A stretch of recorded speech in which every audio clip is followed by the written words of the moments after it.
창세기 4장 1절서부터 15절까지의 말씀을 교독하도록 하겠습니다. 여러분 잘 쉬셨습니까? 오늘 하루도 주님과 동행하는 믿음의 복된 날이 되어지길 바랍니다. 여러분 어제 우리 지역에 32명의 확진자가 늘었다고 아마 그 얘기를 아마 전화 문자로 아마 받으셨고 아마 당황했을 생각이 되었습니다. 아마 이번 연휴 지나면서까지 아마 이런 영향이 좀 있을 것 같은데 좀 우리 지역에 어제 갑자기 늘어났지만 오늘은 어떻게 되는지는 잘 모르겠습니다. 그러나 좀 우리들이 더 주의하고 더 조심하고 두려워할 필요는 없고 이제 두려워하면 안 될 것 같고 잘 서로들 안전하게 지킬 수 있도록 한다면 또 이것도 감당하실 생각이 되어집니다. 하여튼 우리는 이럴수록 주님 말씀대로 이 전염병이 심할 때는 더 심해질 때는 우리가 더욱더 기도하는 내 백성이 악에서 떠나는 일들, 주님 말씀대로 악에서 떠나는 일들, 그리고 주님께 얼굴을 돌리는 일들, 그래서 주님께서 용서하시는 일들이 있을 때만이 이 땅의 병을 치유하신다고 하는 주님 말씀을 마음속에 간직하고 오늘 하루도 주님과 동행하는 믿음의 날이 되어지기를 바랍니다. 우리들은 계속해서 우리들이 회개해야 될 여러 가지 우리의 기도 제목 가운데 교만함, 질투에 대한 말씀을 나눴고 오늘은 분노에 대한 부분을 우리 함께 나누려고 합니다. 이제 분노에 대한 말씀을 나누면서 오늘 창세기 4장에 있는 이 카인과 아벨에 대한 이야기를 우리 함께 읽었습니다. 여러분 카인은 이게 아브라함의 아들 카인과 아벨인데 여기 나와 있는데 이 카인은 자신의 재산은 하나님께서 받지 않으시고 연락하지 않으셨고 동생의 아벨의 재산만 하나님이 받으셨다.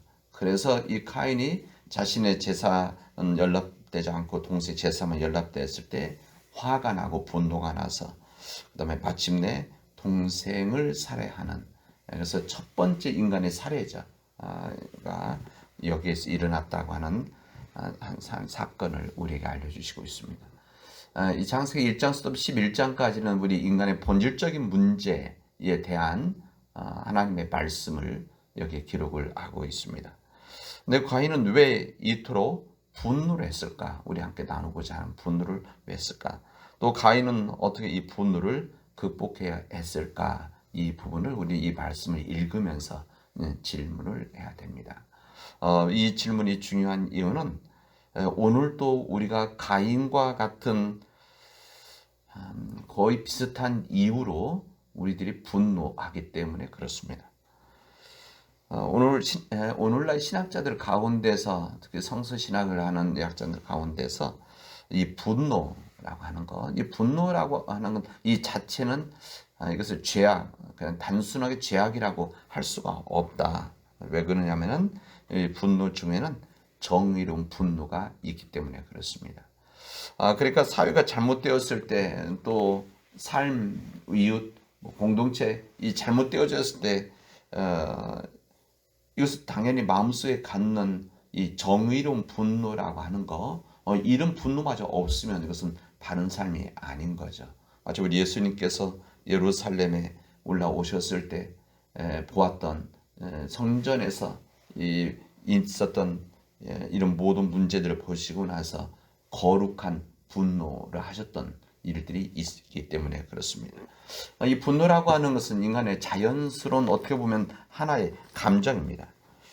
이 감정인데 이 분노라는 것도 그러나 문제는 이 분노라고 하는 것이 통제되지 못하면 분노는 일어날 수 있는 거죠.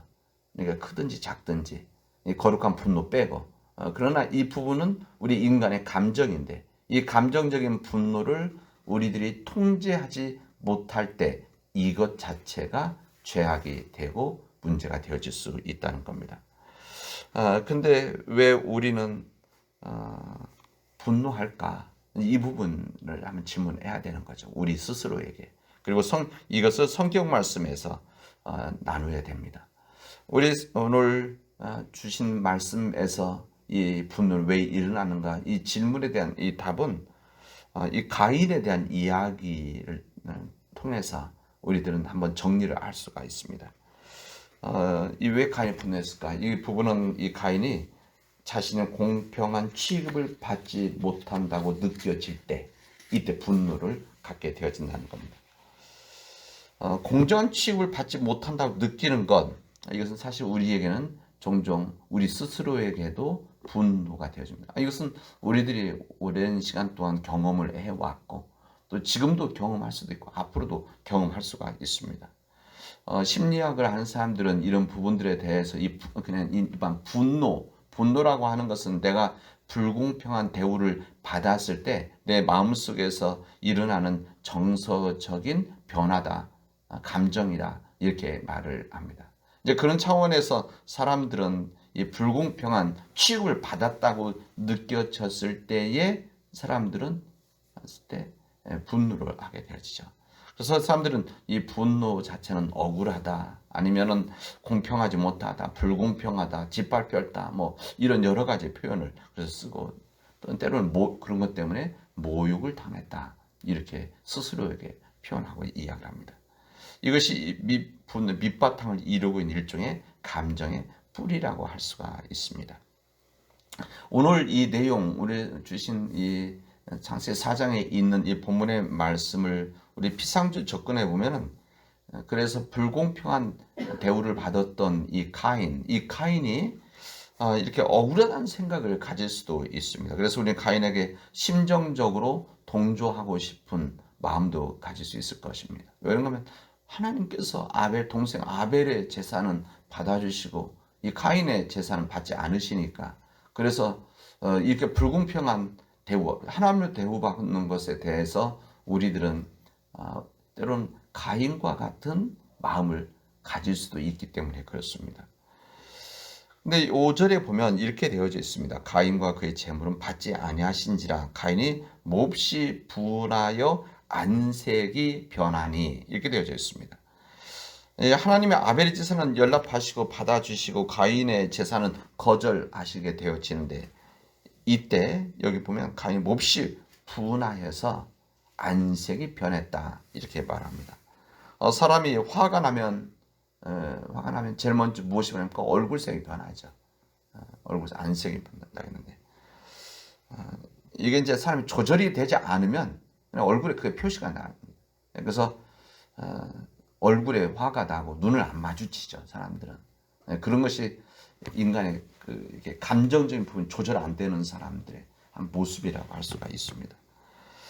우리가 피상적으로 이 사건을 보면 가인이 억울하게 느끼는 것, 그 말씀 당연하다고 느껴질 수 있는데, 이것은 당연히 피상적인 관찰입니다. 마치 이 가인이 자신만 생각하기 때문에, 지금 현재 일만 생각하고 있기 때문에 느끼는 감정, 아니면은 얼굴색 변하는 것, 이런 부분이죠. 여러분, 하나님께서는 절대 실수하지 않으시는 분입니다. 그리고 하나님은 불공평한 분이 아니시죠. 이 가인과 아벨에 있어서도. 그러니까 가인이 뭔가 오해를 하고 있었다, 잘못 생각하고 있었다, 그런 이야기입니다. 왜 하나님께서 가인의 제사를 받지 않으셨을까? 그래서 사람들은 이 말씀을 읽을 때마다 어떤 생각을 하는가 하면, 가인은 제사를 농산물을 드렸고 밭에는 소출을 드렸고, 이 가인은 동물을 잡아서 드렸다, 이것 때문에 하나님께서 안 받으셨다, 이렇게 생각들도 합니다. 그래서 왜 더 좋은 고기를 드려야 되는 것이지 왜 싼 곡식을 드렸냐, 이것 때문에 뭐 그렇게 사람들이 생각하고, 때로는 이것으로 사람들한테 협박하는 부분들도 없지 않아 있습니다. 그리고 여기 보면 첫 배를 드렸다, 기름 깬 첫 배. 그래서 가인은 여러 가지 농산물이 있는데 그 중에서 아무거나 다 드렸고, 아벨은 동물에 잡아서 첫 번째 기름을 드렸다, 첫 번째 거를 드렸다, 이 첫 배를 드렸다, 이것으로 하나님께서 받으셨다, 이렇게 이야기들을 합니다. 그래서 이 부분을 동물을 잡은 것, 그래서 이것을 예수 그리스도의 피다, 이제 그렇게까지 얘기를 확대해서 설명을 하는 부분들이 있죠. 그러나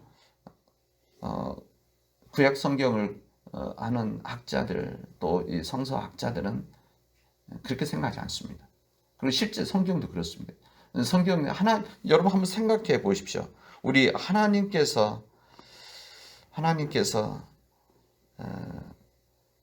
재물 때문에 이 가인의 재물을 안 받으셨다. 동물의 거를 첫 배를 이 재물 때문에 안 받으셨다고 한다면 우리 하나님이 얼마나 좁은 하나님입니까? 우리 하나님이 그런 하나님은 아니시죠. 이 재물 때문에 인간이 하나님께 가져오는 재물 때문에 분노를 해서 하나님도 분노를 해서 안 받으신 그런 속종은 하나님이 아니신 겁니다. 우리 하나님께서는 이 재물, 제사 이전에 제사를 드리는 이 제사 드리는 사람의 마음이 어떤 마음인가? 그리고 제사 드리기 전에 이 사람의 삶이 무엇이었는가? 이것을 하나님은 관심 갖고 계신 것이고 오늘 이것을 우리에게 이야기하시는 겁니다. 여호와께서 가인에게 이르시되 네가 분하여 함은 어찌됨이며 안색이 변하면 어찌됨이냐. 하여튼 인간의 첫 번째 문제, 갈등이 어디서 예배부터 시작이 되어집니다. 그런 거죠. 그래서 우리 시대 속에서도 마찬가지로 이 예배 때문에 서로 맘상하는 일들이 사실 있는데 정말 주의해야 될 우리 악한 영들의 역사이기 때문에 주의해야 될 일들입니다. 그러니까 하나님 앞에서 하나님 앞에서 지금 분하였다는 화냈다는 거 아닙니까? 하나님의 뜻과 하나님의 역사가 있는데 하나님께 분해서 화를 내고 그 다음에 하나님 앞에 안색이 변해서 이 감정을 표현하는 이 일들은 이것은 하나님 앞에 죄라는 겁니다. 그리고 여기 뭐라고 되어 있는가 하면 네가 선을 행하게 되어진다면 어찌 낯을 들지 못하겠느냐. 선을 행하지 아니하면 죄가 문에 엎드리느니라. 그러니까 이미 가인은 하나님 예배 드리기 전에 선한 삶이 있지 않았다 이런 이야기입니다. 있지 않았다는 거죠. 그리고 그런 선을 행하지 않는 그 삶 속에서 드리는 예배, 제사 그리고 이것 때문에 하나님께 안 받아주신다고 그러니까 자신은 생각하지 않고 겉으로 드러난 이 재물 때문에 안 받아주신다고 이것 때문에 분해하고 이것 때문에 안색이 변하는 이런 일들 이 부분에 대해서 하나님은 이게 죄다. 이것을 우리에게 알려주시고 있는 겁니다. 우리도 우리 삶에서 보면 때로는 얼마나 그런 일들이 많이 있습니까? 사람들과의 관계 속에서 마찬가지고 하나님과의 관계 속에서 마찬가지고 자신의 문제는 생각하지 않고 항상 다른 사람의 문제 아니면 하나님이 잘못하시는 거 아닌가? 하나님께서 왜 이것을 몰라주시는 건가? 그렇게 하면서 자신의 잘못함을 계속하고 있는 것 이것은 하나님께서 지적하시는 인간의 잘못함이다. 이런 이야기입니다. 마음이라고 해서 겉으로 드러나는 거 아닙니까? 그래서 이 분노하는 거 얼굴로 드러내는 거 이게 바로 그만큼 사람이 감정적인 통제가 되지 아니하는 하나님 앞에 다스려지지 아니하는 그런 일이라는 것을 우리에게 알려줍니다. 여러분 시편 15편에 보면 이 말씀이 있습니다. 여호와여 주의 장막에 머무를 자 누구오며 주의 성산에 사는 자 누구리까?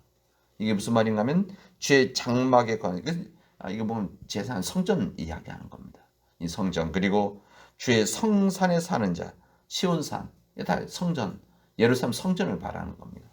여기에 오를 자 누구냐? 예배에 올 수 있는 자가 제사 드릴 수 있는 자가 누구냐? 그러니까 뭐라고 하면 정직하게 행하며 공의를 실천하며 그의 마음에 진실을 말하며 그의 혀로 남을 허물하지 아니하고 그의 이웃에게 악을 행하지 아니하며 그의 이웃을 비방하지 아니하며 그의 눈은 망령된 자를 멸시하며 여호와를 두려워하는 자들을 존대하며 그의 마음에 서원한 것은 해롭지라도 변하지 아니하며 이자를 받으려고 돈을 꾸어주지 아니하며 뇌물을 받고 무죄한 자를 해하지 아니하는 자다. 이렇게 말씀하십니다. 그러니까 주의 성산에 올라와서 주님의 전에 제사 드릴 수 있는 사람들은 바로 이런 하나님께서 가인에게 말했던 선을 행하는 삶 다 포함되어 있는 얘기죠. 오늘 여기 있는 말씀 그대로 정직하게 행하고 공의를 실천하고 그 마음이 진실을 말하고 나는 사람들을 욕하고 남을 허물을 듣지 않는 사람들, 악을 행하지 않는 남 이웃들을 비방하지 않는 그런 사람들,